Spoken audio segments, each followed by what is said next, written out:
ஈரோடு கிழக்கு இடைத்தேர்தல் பிப்ரவரி 5 நடைபெறும் என அறிவிக்கப்பட்ட நிலையில் நடத்தை விதிமுறை அமல்படுத்தப்பட்டிருக்கிறது.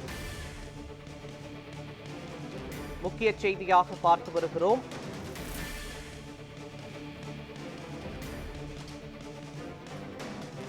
ஈரோடு கிழக்கு தொகுதியில் நடத்தை விதிமுறை அமல்படுத்தப்பட்டிருக்கிறது. சமூக வலைதளங்களில் அரசியல் கட்சியினர் பொறுப்புடன் நடந்து கொள்ள வேண்டும் என்று தெரிவிக்கப்பட்டிருக்கிறது. தொடர்பான விவரங்களை வழங்குவதற்காக நமது செய்தியாளர் இளங்கோவன் இணைப்பில் இணைக்கிறார். இளங்கோவன், ஈரோடு கிழக்கு தொகுதியில் நடத்தை விதிமுறை அமல்படுத்தப்பட்டிருக்கிறது. இது தொடர்பான விவரங்களை பதிவு பண்ணுங்க. நிச்சயமாக தேர்தல் ஆணையம் ஈரோடு கிழக்கு சட்டமன்ற தொகுதிக்கான தேர்தல் தேர்வு அறிவித்த நிலையில் மேயர் துணைவியர்களுக்கு மாநகராட்சி அதிகாரிகள் தற்போது சீல்வைத்து வருகின்றனர். ஈரோடு கிழக்கு சட்டமன்ற தொகுதிக்கு 2வது முறை இடைத்தேர்தல் அறிவிக்கப்பட்டுள்ளது. பிப்ரவரி 5ஆம் தேதி வாக்குப்பதிவு, 8ஆம் தேதி வாக்குப்பதிவு நடந்து அறிவிக்கப்பட்டுள்ளது. தமிழக உற்றுநோக்கும் சட்டமன்ற தொகுதிக்காக ஈரோடு கிழக்கு சட்டமன்றத்தில் 2வது முறையாக உள்ளது. 2021ஆம் ஆண்டு நடைபெற்ற சட்டமன்ற பொதுத்தேர்தல் போட்டியிட்டு வெற்றி பெற்ற ஈரோடு கிழக்கு சட்டமன்ற உறுப்பினர் திருமதி ஈவேரா காலமானதை தொடர்ந்து 2023 இடைத்தேர்தல் நடைபெற்றது. இந்த இடைத்தேர்தலில் காங்கிரஸ் கட்சியின் மூத்த தலைவர் வி. கே. சிங் இளங்கோவன் போட்டியிட்டு வெற்றி பெற்றார்.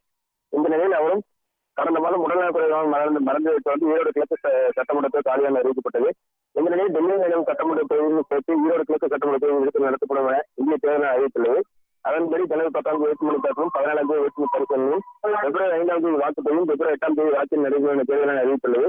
ஈரோடு மாநகராட்சிக்கு உட்பட்ட 60 வார்டுகளில் உள்ள 27 வார்டுகள் ஈரோடு கிழக்கு சட்டமன்ற தொகுதிக்குள்ளாக வருகிறது. ஈரோடு கிழக்கு தொகுதியில் 1,09,610 ஆண் வாக்காளர்களும் 1,14,700 பெண் வாக்காளர்களும் 37 மாற்றுத்திறனாளிகள் 2,22,434 வாக்காளர் தங்கள் வாக்குகளை செலுத்தியுள்ளனர். இந்த நிலையில் தேர்தல் தேர்தல் அறிவிக்கப்பட்டதை தொடர்ந்து ஈரோடு மாநகராட்சி அலுவலகத்தில் உள்ள மேயர் அறை மற்றும் துணை மேயர் அறை கூட்டம் நடந்தாலும் தகவல்களின் பெயர்கள் புகைப்படங்களை மறைக்கும் பணியில் தற்போது மாநகராட்சி ஊழியர்கள் ஈடுபட்டு வருகின்றனர்.